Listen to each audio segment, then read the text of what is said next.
नमस्कार, मैं मनीष स्वागत करता हूं आपको अपने इस यूट्यूब चैनल पे। दोस्तों, जुलाई आ चुकी है। अब हम लोग बात कर रहे हैं जितने भी कर्मचारी हैं वो डीए की। देखिए, मिडिल क्लास वाले कर्मचारी जो होते हैं ग्रुप सी और ग्रुप डी, बी और ए छोड़ देते हैं, तो डीए पे सबका नज़र रहता है, लगभग सी और बी का डी का। चूँकि हम लोग का यही साधन है कमाई का कि कुछ बढ़ जाए तो मज़ा आ जाता है, कुछ बढ़ जाए, हालांकि ज़्यादा नहीं बढ़ता है, 1000-500 इसी के लिए हम लोग खुश हो जाते हैं। चलिए, खुशियाँ सबको अपने पॉइंट ऑफ व्यू से अलग अलग होती है कि किसी का 100 बढ़ जाता है तो खुश हो जाता है, कोई किसी का 1000 बढ़ जाता है तो खुश हो जाता है, किसी का करोड़ों बढ़ जाता है तो पर भी खुश नहीं होता है। तो जो भी छोटी छोटी चीज़ें आती है हम लोग के लाइफ में, सरकारी कर्मचारी जो कि सी और डी के से बिलोंग करते हैं, तो उसका जो है वो यही रहता है दिमाग में कि इंक्रीमेंट हो जाए समय पे, उसके बाद डीए समय पे मिल जाए। यही सब साल भर में 3-4 ऐसे टर्म आते हैं जिससे कि आप लोग का मनोबल ऊंचा रहता है।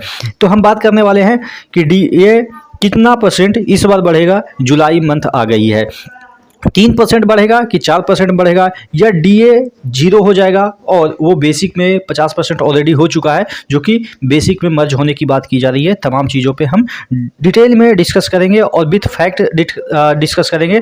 जो सरकार फॉलो करती है उसी को फॉलो करके हम डीए निकालने की कोशिश करेंगे कि कितना आ रहा है। तो चैनल पे नए हैं तो सब्सक्राइब जरूर कर लीजिएगा, सपोर्ट कीजिएगा, जिससे कि हम इस तरह के वीडियो कर्मचारी से रिलेटेड या सरकारी जितने भी फैसले लिए जाते हैं जो कि आपकी रोज़मर्रा ज़िंदगी पे इफेक्ट डाल सकती है, तमाम चीज़ें आपको यहाँ पे मैं बताऊंगा, जिससे कि आपका लाइफ जो है वो थोड़ा सा आसान हो जाए। क्योंकि मैं जानता हूँ कि सैलरी कम होती है या पैसे का इनकम कम होता है, तो उसी इनकम से कैसे संजोग कर आप अपनी लाइफ अच्छे तरीके से जी सकते हैं, तमाम चीज़ों के बारे में हम डिस्कस करते हैं इस चैनल पे। तो चैनल को सब्सक्राइब कर लीजिएगा। देखिए, सबसे पहले हम एक न्यूज़ की ओर बढ़ते हैं जिसमें कि ये कहा गया है। देखिएगा, ये वाला जो न्यूज़ है यहाँ पे मैं आपको दिखा देता हूँ।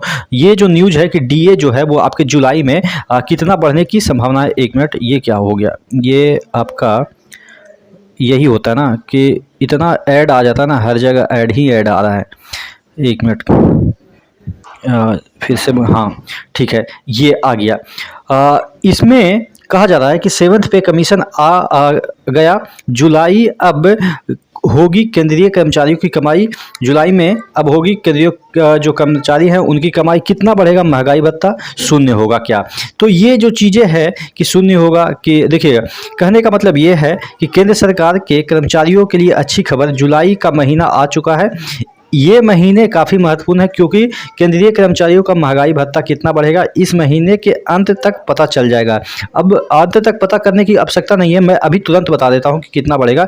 जुलाई से महंगाई भत्ते में होने वाली बढ़ोतरी को लेकर काफ़ी चर्चाएं हैं। 7वें वेतन आयोग के तहत कर्मचारियों के वेतन में महंगाई भत्ते का एक महत्वपूर्ण हिस्सा होता है, जो महंगाई दर के आधार पर समय समय पर रिवाइज किया जाता है। लेकिन इस बीच चर्चा है यह भी थी कि महंगाई भत्ता शून्य कर दिया जाएगा। अब शून्य कौन से सिनेरियो में होगा? देखिएगा, देखिए यहाँ पे कह रहा है कि डीए को मर्ज करने का इरादा नहीं है, यानी कि सरकार ने इसको खंडन किया है कि डीए को हम मर्ज नहीं करेंगे। शुरुआत में जब 7th पे आया था तो ऐसा बोला गया था कि 50% जब डीए होगा तो उसको बेसिक में मर्ज कर देंगे, लेकिन जब अब मर्ज की बात आती है तो वो नहीं कर रहे हैं। तो इसका मतलब ये हुआ कि अगर मर्ज नहीं होता है तो 8वें पे कमीशन की गठन की ओर ये संकेत है। चूंकि अगर मर्ज होता तो 8वें पे कमीशन में जो है वो दिक्कतें हो सकती थी कि वो गठन ना करे, लेकिन अगर मर्ज नहीं किया जा रहा है तो इसका मतलब ये है कि 100% आपके 8वें वेतन आयोग का गठन होगा। इसी महीने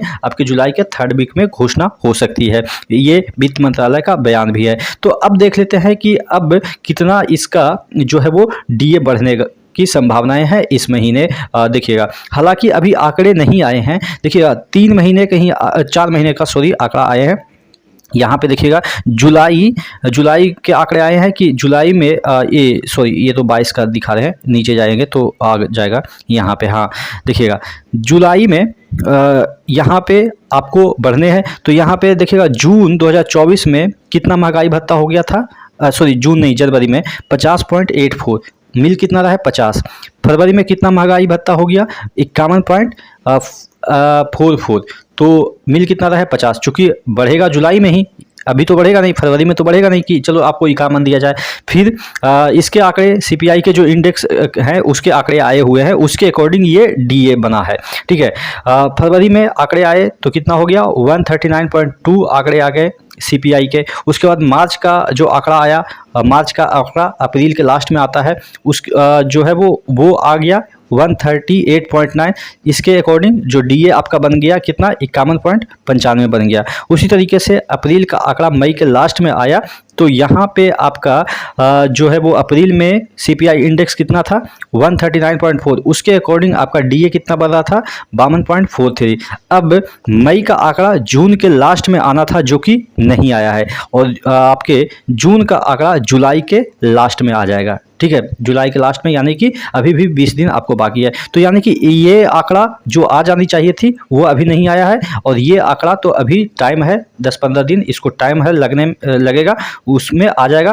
तो यहाँ पे आपका डीए आ जाएगा। हम मान लेते हैं कि देख लेते हैं, यहाँ पे देखिएगा कितना की बढ़ोतरी हुई, 138.8 से 138.9 हुआ, 0.1 की बढ़ोतरी हुई। यहाँ पे बढ़ोतरी की हम बात करें तो 138.9 से कितना हो गया, 139.2 हुआ, यानी कि 0.3 की बढ़ोतरी हुई। यहाँ पे अगर हम बात करें तो 139.2 से 138.9 हुआ, यानी कि यहाँ पे 0.3 का घटोतरी हुई, यानी कि माइनस में ही चला गया। फिर यहाँ पे देखें तो यहाँ पे फिर से 138.9 से 139.4, यानी कि तकरीबन कितना बढ़ोतरी हुई, 0.5 की बढ़ोतरी हुई। तो यानी कि आप देख रहे हैं कि एवरेज कितना बढ़ोतरी हुई, एवरेज अगर बात करें तो 0.6 से और 4, यानी कि 1 पॉइंट समथिंग का बढ़ोतरी हो रही है एवरेज, यानी कि 2 भी हम मान लेते हैं, 0.2 की बढ़ोतरी होती है। तो यहाँ पे 0.2 अगर हम बढ़ोतरी करते हैं तो कितना हो जाएगा, 139.6 से 139.6, यहाँ पे 0.2 की बढ़ोतरी करते हैं तो देख लेते हैं कि कितना होगा। 139.6 यहाँ पे लिखते हैं, 139.6 तो कितना आपका डीए हो जाता है, यहाँ पे देखिएगा 52.88 आ जाता है। ठीक है, ये आपके मई में। फिर जून में भी बढ़ोतरी कर देते हैं, तो यहाँ पे जून में 139.6 में 0.2 का इसमें भी बढ़ोतरी कर देते हैं, तो यहाँ पे 139.8 हो जाएगा, 139.8। तो यहाँ पे देखिएगा 53.19, यानी कि आपके जो डीए है वो 53 ही, चूँकि 53.50 होगा तभी जाके ये 54 में कन्वर्ट होगा। 50 से नीचे रहेगा तो वो आपके लोअर जो आपका डिजिट है वहीं रह जाएगा, यानी कि 53 पॉइंट अगर 51 होता तो ये 54 डीए हो जाता, या 53.47 होता तो यानी कि 53 ही आपको डीए मिलता, यानी 50 से नीचे वाला को नीचे वाला ही डिजिट रख लेते हैं। तो यहाँ जो अभी ट्रेंड कर रहा है उसके अकॉर्डिंग आपका जो डीए है वो 53 पॉइंट ही, यानी कि 3% की बढ़ोतरी देखने को मिल जाती है।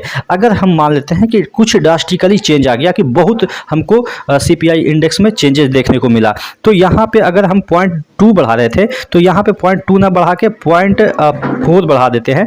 जैसे यहाँ पे 0.4 बढ़ाएंगे तो ये 8 हो जाएगा, यहाँ पे 8 हो जाएगा, और यहाँ पे 8 है और इसमें 4 जोड़ेंगे तो इधर 2 हो जाएगा, ये आपका 40.2 हो जाएगा। 1 मिनट, 40.2।